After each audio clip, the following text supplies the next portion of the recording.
Rick Sanchez pushes everyone away. From one-night stands on alien worlds to a hive-mind ex that broke his heart, his love life seems like pure chaos. But what if it's not? What if there's a secret pattern to his relationships? We've broken down the 7 levels of Rick's love interests, from the completely meaningless to the one woman who defined his entire existence. And what this pattern reveals is the tragic, hidden truth behind the smartest man in the universe. For a man who famously said love is just a chemical reaction that compels animals to breed, Rick has a surprisingly complex and varied romantic history. Each encounter, whether it's a fleeting hookup or a galaxy-spanning romance, serves as a piece of a larger puzzle. They're not just random adventures, they're a map of his trauma, his loneliness, and his desperate, often failed, attempts to connect. By categorizing these relationships into 7 distinct levels, we can trace the trajectory of his guarded heart and understand the profound impact of the one love he truly lost. This isn't just a list, it's a psychological profile told through the women and beings he's let into his life, even for a moment. This is Level 1, Pure Lust. The perfect embodiment of this level is Daphne from Season 5. Hello! I'm Rick. Hey, so the world's ending and for some reason I want to die with you more than anyone else. Hello! Rick meets her during his and Summer's Apocalypse Bar Crawl, a tour of planets about to be destroyed. Daphne is, for all intents and purposes, a party favor. Rick breaks his own rule of not getting attached, bringing her along from one doomed world to the next. Summer sees it for what it is immediately. Daphne is using Rick for survival, and he's using her for the thrill and, as the show crudely puts it, the temptation of her unique anatomy. The nature of their connection is proven the second the stakes disappear. As soon as Summer averts the disaster on Furcus 9, saving the planet, Daphne instantly and coldly dumps Rick. Oh, you cold bitch. Hello? Goodbye. There's no heartbreak, just a flicker of surprise on Rick's face before he moves on. This interaction is the epitome of Level 1. It's transactional, shallow, and exists only within the context of imminent destruction. The chaos provides the perfect cover for a connection that has no substance. It confirms Rick's cynical worldview. In the face of annihilation, all that matters are fleeting physical pleasures. These encounters are a defense mechanism, reinforcing his belief that nothing is permanent and no one is worth holding onto. They aren't meant to last. They're meant to be forgotten, just another blurry night in an infinite number of them. Moving up from pure lust, we arrive at a category uniquely suited to Rick Sanchez, Level 2, Curiosity and Experimentation. The primary example here is Gaia, the sentient planet Rick impregnates off-screen before the events of Child Rick of Mort. Where is she? You're looking at her. I don't understand. Isn't it obvious, Morty? I fucked a planet. The entire situation is handled with a bizarre clinical detachment. Gaia communicates her pregnancy via text message and earthquakes that Rick translates, and she clearly has an emotional attachment to him. She wants him to be a father to their children. Rick, however, treats the whole thing as a fascinating, if inconvenient, scientific curiosity. He wasn't seeking a partner. He was exploring the biological possibilities of interspecies reproduction with a celestial body. His reaction isn't that of a prospective father but of a scientist observing an unexpected result. He and Beth proceed to build an entire civilization for the new species, not out of a sense of paternal duty, but as an exercise in societal engineering. The moment it's revealed that a Zeus-like god named Reggie is the actual father. They're your kids. Yes, about that.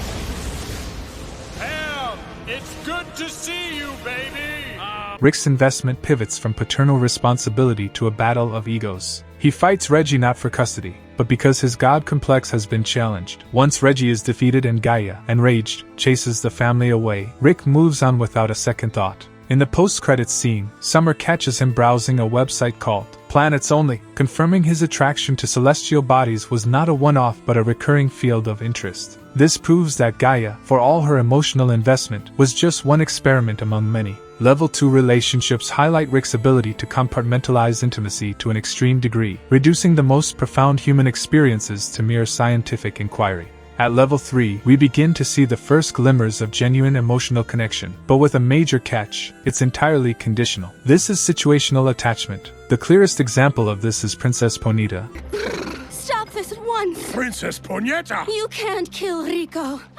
I love him. After a series of bizarre events involving giant sperm monsters, Rick finds himself captured by the Chuds, a species of subterranean horse people. Just as he and Morty are about to be executed, the king's daughter, Princess Ponita, intervenes, revealing she's not only in love with Rick but is pregnant with his full child. Belies the surprisingly tender moment that follows. Faced with this unexpected turn, Rick leans into it. He seems genuinely touched by her affection and the prospect of becoming a father again, even declaring he's ready to settle down with her. For a brief moment, we see a version of Rick who seems willing to embrace a domestic life. However, this feeling is entirely bound to the extreme circumstances. The peace treaty between humans and Chuds, his potential execution, the sudden revelation of his unborn child. It all creates a bubble of manufactured stability. The bubble pops the moment the foal is born. It immediately burrows into the ground, ready to live its own life, and Ponita follows, her attachment to Rick dissolving as quickly as it formed. Rick is left standing alone, stripped of the future he had envisioned just moments before. Level 3 shows that Rick can access deeper emotions, but only when his reality is so heightened that his usual nihilistic defenses are temporarily suspended. It's a connection that feels real in the heat of the moment, but it can't survive the return to normalcy. Welcome to Level 4, Functional Relationships. Example of a functional relationship is with Kiara. You have much to learn, my Ulu. Morty, Summer, this is Kiara. Interestingly, Kiara is first introduced as Jerry's rebound girlfriend after his separation from Beth. Their relationship is a parody of mismatched couples, with Jerry soul bonding with a lethal alien hunter. However, the real functional relationship is revealed in the episode's post-credits scene. After Jerry breaks up with her, we learn through a series of voicemails that Rick has also hooked up with Kiara. Yo, Jerry, it's the Big R. I killed that alien that was coming after you. Looking out for you, buddy. Hey, Jerry, it's Rick. Don't be mad. I fucked your ex-girlfriend, Kiara. Who are you talking to, Rick? Doesn't matter. The implication is clear. This is a relationship born of convenience and overlapping needs. Rick protected his son-in-law from her ex, and in return, they formed a temporary, mutually beneficial pairing. It was entirely off-screen and had minimal impact on the plot, making it one of Rick's least significant pairings. However, it perfectly illustrates this level of relationship. Two individuals using each other for a specific purpose without any pretense of romance. There's no passion or emotional depth, just a simple, effective transaction that serves both their interests. As we move past these more transactional and shallow connections, we start to enter the territory of genuine, complex emotions. The next levels are where the real stakes come into play, and where we see the true cost of Rick's emotional damage. At level 5, we cross a critical threshold. This is the stage of emotional distraction, where Rick isn't just seeking a physical release or a convenient arrangement. He is actively attempting to form a real connection. However, this attempt is fundamentally flawed because its primary purpose is to avoid confronting his core trauma. These relationships are a form of self-sabotage. He pursues something that feels healthier, more normal, but he does it as a way to run from the ghost of Diane. Because the relationship is built on a foundation of avoidance, it's doomed from the start. The most potent example of this is Rick's relationship with Bug-Ann, an insected veteran from the Defiance introduced in Season 7. Their romance is a clash of cultures and personalities, but for the first time in a long while, Rick appears to be genuinely trying. He agrees to meet her family, a step so far beyond his usual behavior that it's almost shocking. However, he quickly realizes that his lingering memories of Diane are preventing him from truly committing. In a desperate and quintessentially Rick move, he uses a machine to physically remove his memories of Diane from his brain, all in an effort to give his relationship with Bug-Ann a real shot. This act is the ultimate tell. He isn't processing his grief, he's surgically extracting it. He attends Bug-Ann's family tournament, but his lack of cultural awareness immediately causes offense, leading to a duel with her ex-boyfriend. Fight me, slut!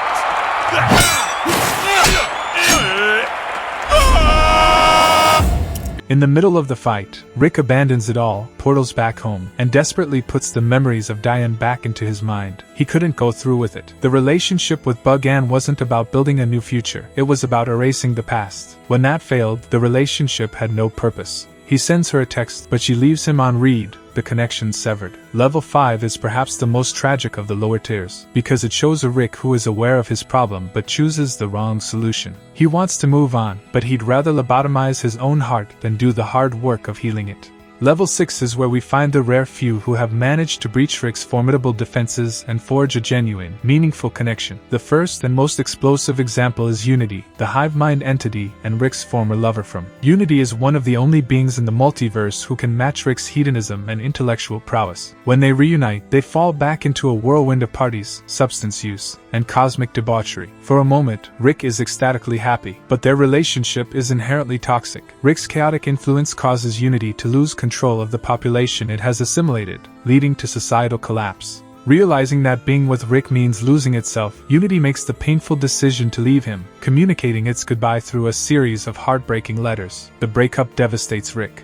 In one of the show's darkest and most iconic scenes, he returns to the garage, creates a device, and attempts suicide, only to pass out drunk at the last second. This is the first time we see someone else's departure break him so completely. Unity mattered. Their connection was real, passionate, and ultimately mutually destructive. The other key figure at this level is Bird Person. While their relationship is primarily platonic for most of the series, the depth of their bond is undeniable. They are war buddies, comrades who have seen the worst the universe has to offer. Bird Person is one of the few people Rick unequivocally trusts and loves. When Tammy guts Bird Person at his own wedding, Rick's grief and rage are palpable. What are you doing? Sit your bird ass down. Tammy? Bird person, no! He goes to extraordinary lengths to save his friend, eventually resurrecting him as the cybernetic Phoenix Person. The pain and effort he puts into preserving this friendship demonstrate a profound loyalty that rivals any romantic love. Bird Person represents a different kind of genuine connection for Rick, one built on shared history, respect, and a deep, unwavering sense of brotherhood. Together, Unity and Bird Person prove that despite his claims to the contrary, Rick is not an island. He can and does form powerful bonds, but these connections often come with immense pain and catastrophic consequences. We have finally arrived at the summit, Level 7. This level is occupied by a single person, a ghost that haunts every corner of Rick's life. This is true love, the foundational relationship that defines everything about him. This isn't just a love interest, this is his origin story, the source of his unending trauma, and the secret engine driving his nihilism and his rage. This is the one he never, ever recovered from. This is Diane Sanchez. Diane was Rick C-137's wife and Beth's mother. Before she was tragically murdered by Rick Prime, she represented a life that our Rick chose over everything else. In the pivotal moment of his life, another version of himself, Rick Prime, offered him the portal gun and the keys to the multiverse. Our Rick refused. He chose a simple, happy life with his family. He chose Diane. That choice, and the brutal punishment he suffered for it, is the central trauma of his existence. Rick Prime, in an act of petty cruelty, dropped a bomb into his garage, killing Diane and a young Beth, and shattering Rick's world forever. From that moment on, every decision Rick makes is a reaction to that loss. His decades-long, bloody rampage across the multiverse was a quest for revenge against the man who took his family. His alcoholism, his self-destructive behavior, his mantra that nothing matters, it's all a defense mechanism built to cope with the unbearable pain of a loss that proved something did matter. Diane's voice is the one he chose for his ship's computer. Her memory is the one he clings to, the one he uses to torture himself, and the one he ultimately tries to erase just to feel something else for a change. What makes Diane the undisputed Level 7 is that her absence is the structuring principle of Rick's entire post-loss identity. Rick Prime didn't just kill one Diane. He used the Omega device to erase her from every single universe, ensuring that no version of Rick could ever find that happiness again. She is the ghost in the machine, the symbol of a life of love and normalcy that was stolen from him. Every other woman on this list is, in some way, a reflection of or a reaction to her. They are distractions, imitations, or tragic reminders of what he can no longer have. Diane Sanchez is not just Rick's greatest love, she is his greatest loss, and the black hole at the very center of his universe. So, what do you think? Who do you believe is Rick's most tragic love interest, besides Diane? Was it the destructive passion of Unity, or the failed attempt at normalcy with Bug Ann? Let us know your thoughts in the comments below. And if you enjoy breaking down the complex psychology of your favorite characters, make sure to hit that subscribe button and ring the bell so you don't miss our next deep dive. Thanks for watching.